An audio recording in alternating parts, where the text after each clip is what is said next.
westward across the blue swells of the Caribbean. Southward past Puerto Rico, beyond the Lesser Antilles. Southward over the equator, some 650 miles westward from Trinidad. On the same 20th meridian, the little seaport of Vitória scarcely makes a dent in the profile of Brazil. Yet ships from the seven seas drop anchor here to take on great cargoes of iron ore. Iron ore so rich it resembles the pure metal. Mass quantities of iron ore transported to the seacoast by rail from virtually unlimited deposits lying beyond the frontiers of the jungle, deep within the vast interior of Brazil. Iron ore for the mills of Gary and Pittsburgh. Iron ore for Southampton, Manchester, and Liverpool. Iron ore for the world. At the loading docks in Vitória, this rich mineral flows into the gaping holes of stout ocean-going vessels, into the channels of world trade, into the production of cars, steel girders, locomotives along the stretch leading into the high interior country. Despite their primitive methods, the sheer number of men and mule carts moved immense quantities of earth and stone. These methods, in fact, are still in vogue for maintenance work and unhurried construction. At points along the line where washouts were apt to occur during wet weather, the lengthening right-of-way was ballasted with rock, broken by sledgehammer crews and distributed by small rail cars. Season after season passed, and the steel rails were pushed onward up the long course of the Rio Doce toward far-distant Cali Mountain. The railroad penetrated a country of varied landscapes, scenes of wild grasses, rich tropical vegetation, rugged hills and rushing streams, opening not only a way through jungle growth and mountain passes, but a whole new territory in which man could establish his industries, develop his agriculture, and pursue his explorations. Community life flourished along the river as towns and villages sprang up to mark the progress of the new iron horse up through the valleys. The railroad provided employment, direct and indirect, for thousands of workers and established a flourishing new way of life in a region previously isolated from the rest of the world, yet with no change of style from the birthday suit for juvenile sunbathing.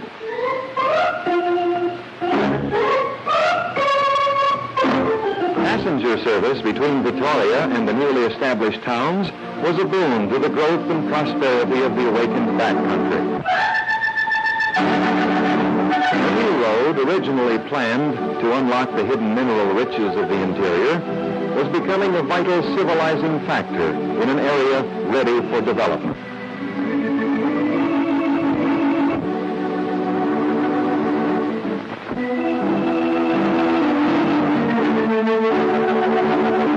The rich alluvial soils along the Rio Doce invited agriculture.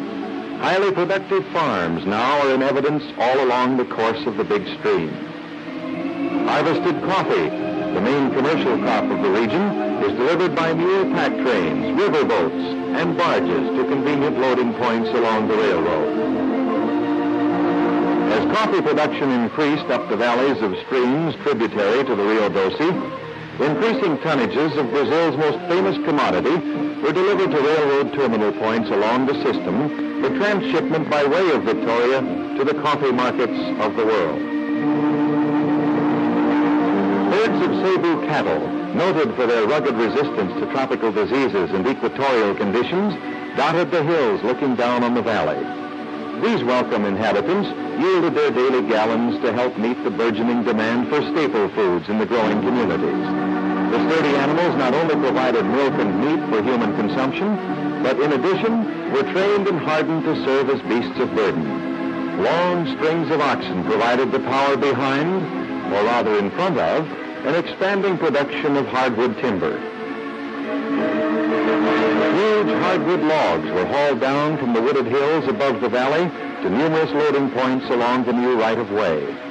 There, they were loaded onto flat cars and shipped by rail to the port of Vitória. The exportation of hardwood timber from Vitória flourished as the railroad penetrated slowly but steadily up the valley of the Rio Doce. A king's ransom in choice logs of rare varieties was loaded daily onto ships for movement to the hardwood markets of Europe and the Americas. Rapidly growing private enterprise in the valley included the establishment of sawmills and processing plants for the valuable timber. By producing and marketing lumber instead of logs, their product required less shipping space and commanded higher prices. Infant industry sprang up and flourished. The place of the mule train was taken by the steam train for long-haul transportation.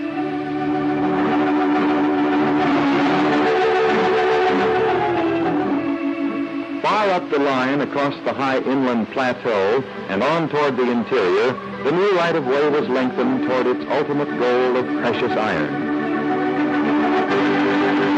Year by year, the work had been pushed ahead relentlessly.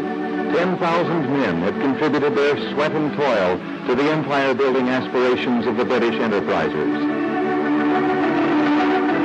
Despite boiling heat, torrential rainfall, and thousands of seemingly insurmountable difficulties, the rails had been thrust section by section through jungles, across malaria-infested swamplands, around mountains, across 1,000 vagrant streams, but always onward, onward to the interior, on to Kauai Mountain. 600 kilometers of steel, creating and supporting a score of thriving cities, serving a vast and fertile area, opening to the world the massive iron deposits of Kauai Mountain. Production was scarcely underway at the outbreak of World War II, a war destined to tax the capacities of all known sources of iron. The eyes of the world were focused on Brazil. Brazil with its 15 billion tons of raw iron ore, with its Kauai Mountain deposits now accessible by rail. But alas, the hand-hewn railroad proved sadly inadequate for increasingly heavier tonnages of iron ore. Deterioration was rapid along the entire system. Schedules were disrupted by frequent washouts and rock slides. Derailments became an almost daily occurrence. Traffic became badly snarled, and the flow of iron ore to Vitória dwindled to a mere trickle. This in a time of international crisis. It was obvious that only a broad and bold program of railroad reconstruction could solve the problem. Third conferences were held between officials of the United States, Great Britain, and Brazil. The work would be done. Under a three-way agreement between these nations, a Brazilian company would be formed to acquire the mines from their British owners and to assume leadership in rebuilding the line. Money for the work would be loaned by the Export-Import Bank of Washington, D.C. The Brazilian corporation formed was known as Companhia Vale do Rio Doce, then handily nicknamed CVRD. The reconstruction job was awarded jointly to Morrison Knudsen Company Inc. and the Raymond Concrete Pile Company. The joint venture was organized as Raymond Morrison Knudsen of Brazil and informally known as RMK, with MK as the sponsor.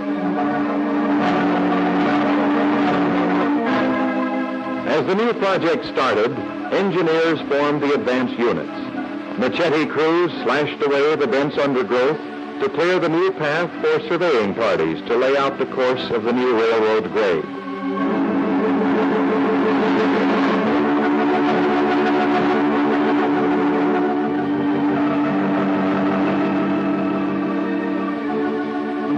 On their heels came the big tractors equipped with bulldozers that pushed their way undauntedly through the heavy brush, ripping up the stubborn jungle grasses, uprooting trees, and beating down the heavy tropical foliage. Often the going was tough, but few obstructions stopped the stubborn onslaught of the big chattering machines. RMK was building a railroad, not merely rebuilding one. Tractor-scraper combinations followed closely, cutting and filling, building the grade to a uniform level. Completed sections of the new portions of rail bed were laid smooth and straight, ready for track and ballast.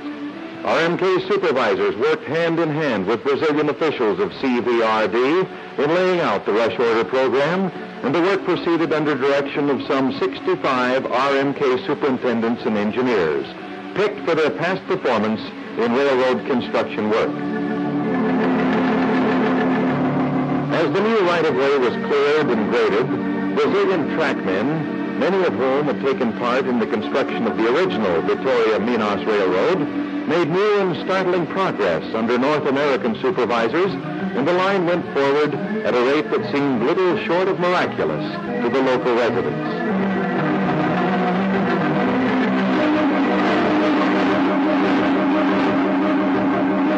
Few railroads can boast of using select hardwood ties to support their rails. Yet with no other wood available in this section of Brazil, the choice was simple. The hard timbers, each weighing upwards of 100 pounds, were hand-sawed largely by private residents of the localities in which they were used. As the work progressed inland, RMK headquarters and shops were moved from Vitória to the interior town of Governador Valadares, midway point along the line of construction. The construction camp, consisting of 20 red-tiled modern dwellings, provided adequate facilities for North American families. Children of the camp took quite naturally to the new setting and entered easily into the business of just having fun.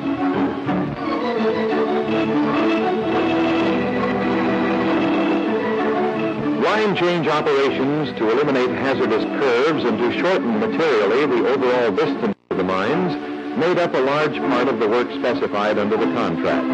Heavy earth-moving equipment selected by RMK and shipped to Brazil in mass quantities made short work of cutting giant pathways through rugged hills. Big power shovels, their steel booms swinging 20 hours a day, cut down mountains to make way for the new route of the improved railway. Fleets of modern dump trucks, diesel-powered successors of the mule carts, plied back and forth, creating massive fills, building a wider, straighter roadbed. Diesel tractors, doing in hours the work that had previously taken weeks, were busy at scattered points all along the line. The broad valley of the Rio Doce echoed to the roar of mighty motors.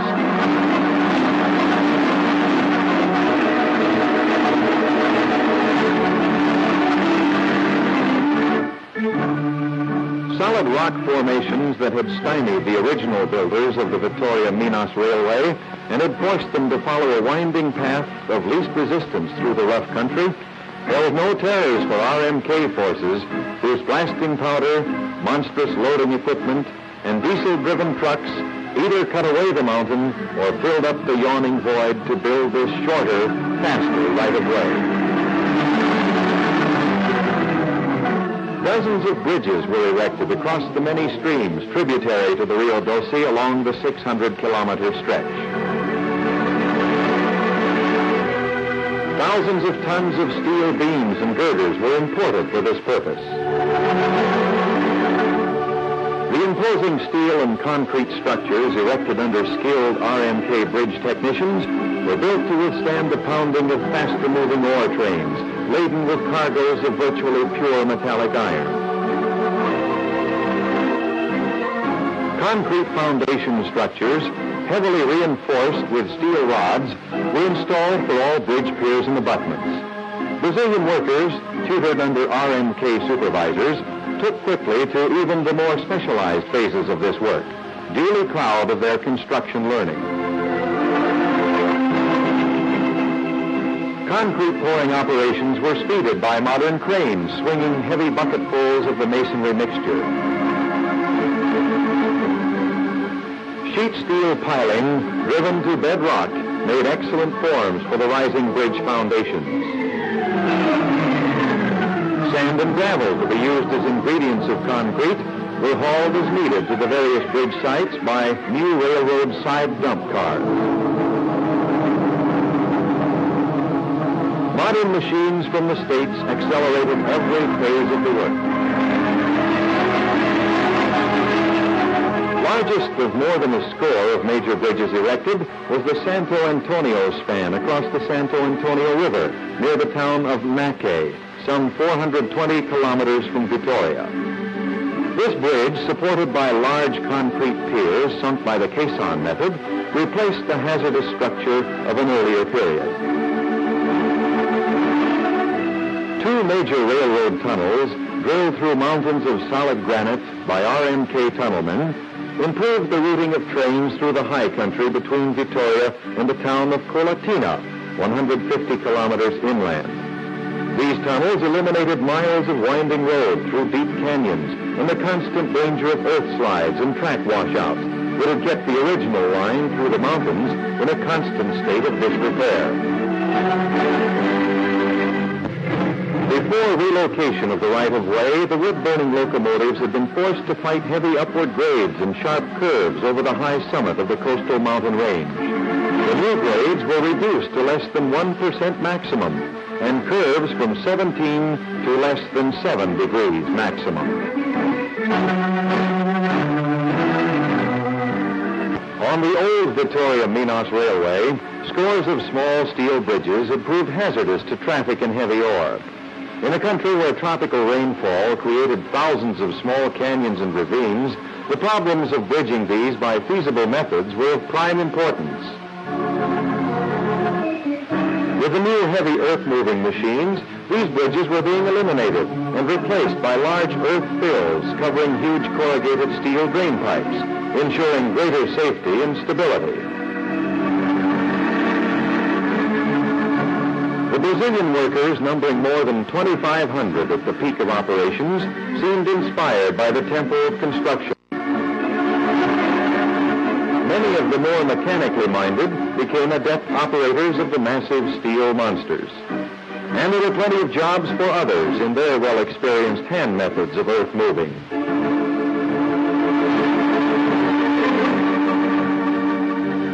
Drilling, blasting, and removing great barriers of solid rock never ceased to be fascinating to the young Brazilians.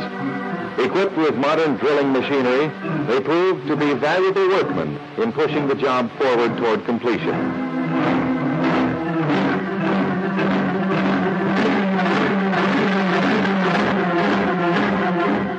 Meanwhile, in the wake of the heavy equipment, track crews continued driving the rails forward over newly constructed portions of the line and giving added support and ballast to existing sections, raising the rails, leveling the track, inserting new ties. In general, putting the line in proper shape to carry more and greater cargoes of iron ore to help satisfy a universal demand for more steel. As section after section of the new and rehabilitated portions of the new line were readied for heavy traffic, railway schedules between the thriving towns of the Long Valley became markedly improved. Timetables for the shipment and delivery of increasingly larger cargoes of iron ore and heavy freight were materially speeded month by month. A program to expedite production at Kauai Mountain was launched by CVRD engineers. A conveyor system running from high up on the mountain had been installed to carry the ore by belt to a truck loading terminal midway down the long slope. Everything was being put in readiness for a vast increase in the excavation, shipment, and delivery of ore to the port of Vitória.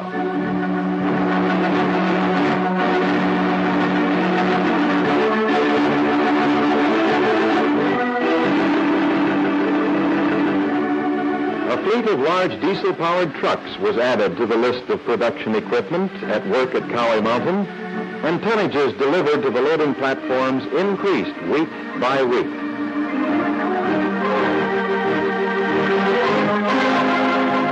Hundreds of new railroad dump cars were added to the Vitória-Minas line. The day of real up-to-par by.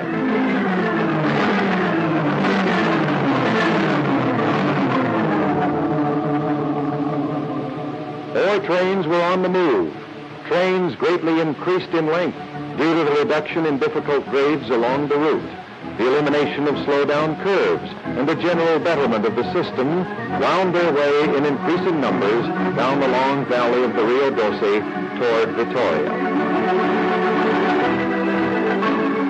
The vast metallic wealth of Cauê Mountain, locked for centuries among the jungle-ridden mountains of the Brazilian interior, began flowing down to the sea in constantly growing quantities for transshipment to the ore markets of the world.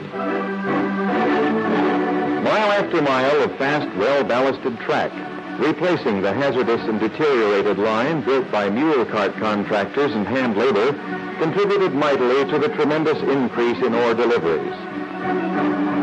At Vitória, the rumble of ore spilling into the holds of ocean-going vessels continued day and night. The big ore docks began around-the-clock operation. Ships from the world's principal ports of call on regular schedule began plowing the sea to and from this bustling harbor. The Vitória-Minas Railway Reconstruction Project, although launched as a wartime measure, long will serve the peace and amity of the progressive peoples of the Western Hemisphere. The men of Raymond Morrison Knudsen have considered it their privilege, in the good neighbor spirit of the United Americas, to assist the forward-looking and forward-acting government of Brazil to open its immense storehouse of interior resources and feed them into the channels of world commerce.